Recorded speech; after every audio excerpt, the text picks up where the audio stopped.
बिस्मिल्लाहिर्रहमानिर्रहीम। अस्सलाम वालेकुम everyone, myself Ghulam Murtaza और आज हम लोग स्टार्ट करेंगे carbon dioxide laser. So let's see what is carbon dioxide laser. हम सबसे पहले इसका इंट्रोडक्शन करेंगे, फिर उसकी construction and then applications of carbon dioxide laser. Then उसके बाद हम बात करेंगे इंट्रोडक्शन की। सबसे पहले हमारे पास कुमार पटेल इन 1964 कुमार पटेल ने 1964 के अंदर हमारे पास इंफ्रारेड लेज़र प्रोड्यूस की थी, उसकी बीम, जिसकी वेवलेंथ 9.4 एंड 10.6 माइक्रोमीटर की थी, and that is called carbon dioxide laser. It is the most efficient laser. उसकी वजह यह है कि ये बहुत चीप है हमारे पास और ये इजीली प्रोड्यूसेबल है। That's why it is more efficient and its efficiency is greater than argon ion laser and helium neon laser as discussed earlier in the previous videos. So next it is a pulse laser. ये एक pulse laser है हमारे पास। Laser pulses हमारे पास produce होती हैं very high energy की। वो हम नेक्स्ट देखेंगे कि किस तरह से होता है हमारे पास की एनर्जी लेवल डायग्राम में। So let's see about its construction. So what is the construction of carbon dioxide laser? हमारे पास water cooled gas discharge of 100 to 200 centimetre length. एक हमारे पास गैस डिस्चार्ज ट्यूब है जिसे हम वाटर की मदद से कूल करना है हम, क्योंकि इसमें जब हमारे पास लेज़र एमिशन होती है तो हमारे पास इसमें बहुत ज़्यादा हीट जो है वो प्रोड्यूस होती है। तो उस हीट को रिमूव करने के लिए हमारे पास क्या होना चाहिए, एक वाटर हम लोग इस्तेमाल करते हैं ताकि हमारे पास जो सारा हमारा फिनोमिना है, जो इसकी कंस्ट्रक्शन है, वो उसमें हीट जो है वो जनरेट ना हो और वो सारा हमारा लेज़र प्रोसेस जो है वो कूल डाउन रहे। सो 100 से 200 सेंटीमीटर लेंथ की ये गैस डिस्चार्ज ट्यूब है, जैसा कि यहाँ पे मैंने दिखाया हुआ है। इसका डायमीटर 1.5 सेंटीमीटर है। करना क्या है, हमने इसमें 20% ने इसमें हाइड्रोजन को लेना है, जीनोन को लेना है और रिमेनिंग इसमें हम लोगों ने हीलियम को जो है वो ले लेना है। इसमें मज़ीद इसको अगर मैं जूम करके दिखाऊंगा आपको तो इसमें हमारे पास क्या होगा, दो हम लोगों ने मिरर इस्तेमाल करने हैं, एक लेफ़्ट साइड पे एक राइट साइड पे। जो राइट साइड पे है ये 100% रिफ्लेक्टिंग मिरर है और लेफ़्ट साइड पे सेमी ट्रांसपेरेंट मिरर हमने लगाया हुआ है। इसके अंदर देखें जो वाइट कलर की हमारे पास ट्यूब है ये वाटर ट्यूब है जिसके अंदर हम वाटर फिल करेंगे, और जो ब्लू कलर की हमारे पास ये ट्यूब नज़र आ रही है दैट इज़ लेज़र ट्यूब, और इसमें हम कार्बन डाइऑक्साइड, नाइट्रोजन और हीलियम गैस और जीनोन गैस को हम लोग फिल करेंगे। तो this is that is about its construction. Next हम चलते हैं इसकी एनर्जी लेवल डायग्राम की तरफ। So its energy level diagram is so simple hair.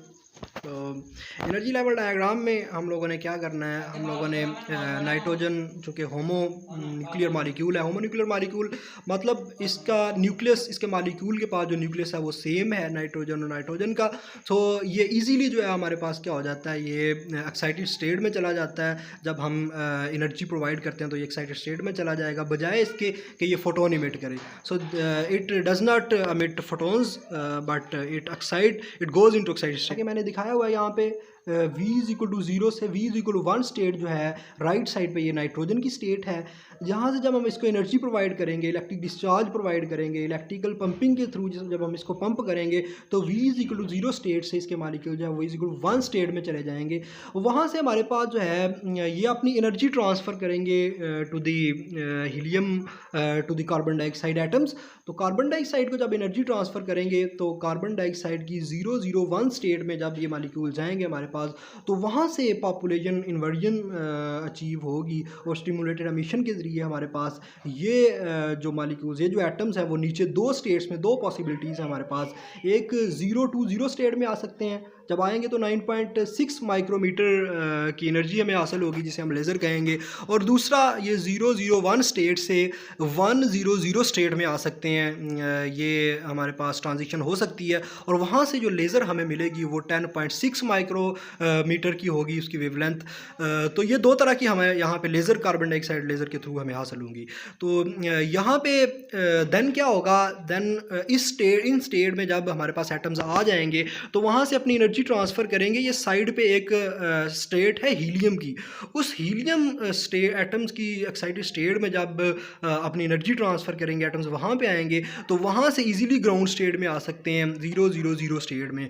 और दूसरा फिनोमेना यहाँ पे क्या हो सकता है कि एटम जो है पहले 0-1-0 स्टेट में आए और देन 0-0 स्टेट में आए। तो ये दो पॉसिबिलिटीज़ है यहाँ पे ग्राउंड स्टेट में आने के लिए। यहाँ से जब एक्साइटेड स्टेट में एटम्स आएंगे तो वहाँ से अगेन इलेक्ट्रिकल पंपिंग के थ्रू इसको पंप कर दिया जाएगा और हम एनर्जी जो है वो लेज़र अगेन हासिल करते रहेंगे। तो इसको मैं पढ़ना चाहूँगा एनर्जी लेवल डायग्राम में। मैंने कुछ पॉइंट्स हिंट जो यहाँ पे पॉइंट आउट किए। Nitrogen is homo nuclear molecule, its V=1 vibrational state is excited and act as a metastable state.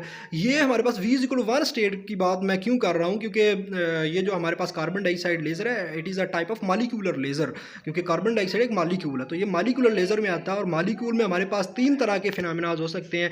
Vibrational energy states हो सकती हैं और हमारे पास इलेक्ट्रॉनिक एनर्जी स्टेट्स हो सकती हैं।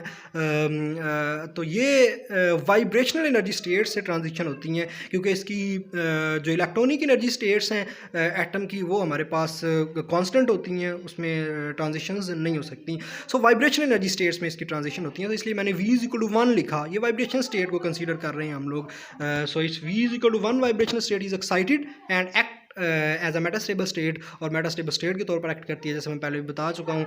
Nitrogen dioxides by giving its energy to carbon dioxide V=0-0-1 state. Carbon dioxide that radiatively emit the laser at 10.5 micrometre by dropping to 100। जब 100 में ड्रॉप करेगी तो 10.5 माइक्रोमीटर की लेजर हमें हासिल होगी, और दूसरा 9.5 माइक्रोमीटर की वेवलेंथ हमें हासिल हो सकती है जब ये ट्रांजिशन 0-1-0 स्टेट में हो।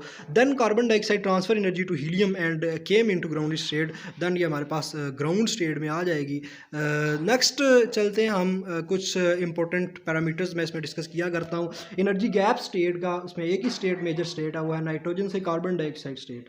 सो 2.3 mega electron volt energy gap होता है।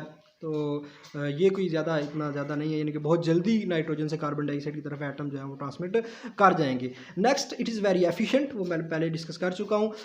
लाइफ टाइम हमारे पास जो होता है वो क्या होता है, नाइट्रोजन V=1 से नाइट्रोजन V=0 स्टेट जो है इसका लाइफ टाइम 10 माइक्रोसेकंड होता है। नाइट्रोजन V=1 से कार्बन डाइऑक्साइड 001 स्टेट इसका 5 माइक्रोसेकंड होता है। ये स्टेट कौन सी है ये आप एनर्जी लेवल डायग्राम में देख सकते हैं, मैं पहले डिस्कस कर चुका हूँ।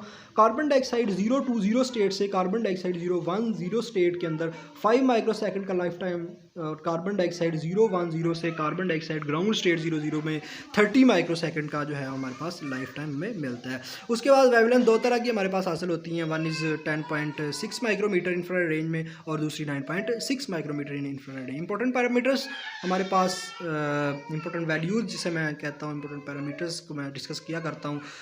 अगर हम इस लेज़र को क्रिएट करना चाहते हैं, इस लेज़र को बनाना चाहते हो, तो हमारे पास ये चंद एक पैरामीटर्स हैं, ये चंद एक वैल्यूज़ हैं जो हमें अचीव करनी होंगी। उसमें सबसे पहले वोल्टेज 5 से 10 किलो वोल्ट का होना चाहिए। करंट 20 मिली एम्पेयर, तो ये करंट नहीं होगा बल्कि करंट डेंसिटी होगी। ये 20 milli ampere per centimetre square, कि पर सेंटीमीटर स्क्वायर हमारे पास 20 मिली एम्पेयर का करंट हमने प्रोवाइड करना है। पल्स एनर्जी जो हमें इस लेज़र से हासिल होती है वो हमारे पास 10 किलो जूल हो सकती है, इससे भी ज़्यादा हो सकती है। So equal or greater than 10 kilo joule. इसी तरह पल्स लेंथ जो होती है वो 100 पिको सेकंड से 0.1 सेकंड तक हो सकती है इसकी pulse length. Energy conversion efficiency 5 से 30% होती है एंड इट इज़ रिलायबल, ये बहुत ज़्यादा है। तो that's why it is more efficient laser. और इसकी जो spectral width del V naught जो है वो 50 मेगाहर्ट्ज़ जो है हमारे पास वो होती है। So that about its construction, its working. Then बात करते हैं इसकी हम एप्लीकेशंस की। सो एप्लीकेशंस हमारे पास कौन कौन सी हो सकती हैं इस लेज़र की। सो एप्लीकेशंस में हमारे पास सबसे पहले आता है it is used in cutting and welding. ये कटिंग और वेल्डिंग में इस्तेमाल होता है। सॉफ्ट टिश्यू सर्जरी में इस्तेमाल होता है। टिश्यू की सर्जरी हम इसकी मदद से कर सकते हैं, जैसे सॉफ्ट टिश्यू सर्जरी में इस्तेमाल होता है। लेज़र ट्रीटमेंट हम इससे कर सकते हैं। मिलिट्री रे finding using lidar gun, lidar gun sorry ये लिखा हुआ है। लिडार गन में हम मिलिट्री रे फाइंडिंग, लिडार गन एक ऐसी गन है जिसमें हम लेज़र लाइट को इस्तेमाल करते हैं और किसी दूसरी बॉडी के ऊपर ये गन के थ्रू इस लेज़र को फॉल किया जाता है और उस बॉडी का हम लोग क्या करते हैं, इस लेज़र के थ्रू उसका डिस्टेंस माप लेते हैं कि कितना डिस्टेंस है। देन वेलोसिटी ऑफ लेज़र वो हमें पता होती है। तो जब हमारे पास वेलोसिटी और डिस्टेंस आ जाता है तो हम इजीली जो है उसका रेंज फाइंड कर सकते हैं। ये कि कितनी रेंज में ये कोई दूसरी बॉडी पड़ी हुई है। तो it is used in laser finding, military रे फाइंडिंग, किसी दूसरे ऑब्जेक्ट को फाइंड करने के लिए इस्तेमाल होती है। रिसर्च में इस्तेमाल हो सकती है, रिसर्च में कहाँ पे, स्पेक्ट्रोस्कोपी में और लेज़र केमिस्ट्री में इस्तेमाल होती है ये। और दूसरी बात, फैब्रिकेशन ऑफ माइक्रोफ्लूइड डिवाइसेस, ये माइक्रोफ्लूइड डिवाइसेस नैनो टेक्नोलॉजी में हमें माइक्रो लेवल पे फ्लूइड डिवाइसेस को जनरेट करना होता है, फैब्रिकेट करना होता है, तो वहाँ पे इस लेज़र की बहुत ज़्यादा इंपॉर्टेंस है, ये बहुत ज़्यादा यूटिलाइज होता है। So that is about the applications of carbon dioxide laser. So यहाँ पे हमारा ये टॉपिक कंप्लीट होता है। Thanks for watching this video, subscribe to my channel knowledge of physics for more videos. Thank you so much, take care, अल्लाह हाफिज़।